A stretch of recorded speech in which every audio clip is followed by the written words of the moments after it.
Higher math পরীক্ষা কোন math করবা, কোন টপিক বাদ দিবা, এটার ব্যাপারে ডিটেলস জানতে চাইলে একটু ভিডিওটা দেখো, কারণ তোমাকে আমি একটা তুখুর সাজেশন দিব, বাট আমি দিব না, এআই দিব।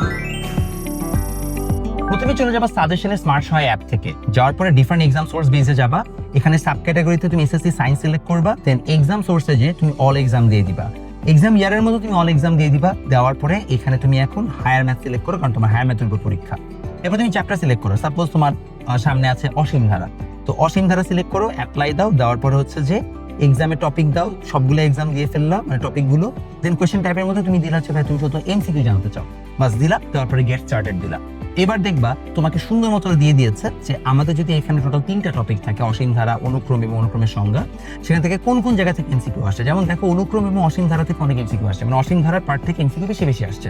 তাহলে তোমাকে এই টপিকে বেশি প্র্যাকটিস করতে হবে। এইভাবে তুমি জেনে ফেললে তুমি চাইলে সবগুলো চ্যাপ্টারের সৃজনশীল, এমসিকিউ সবকিছু জানতে পারবে।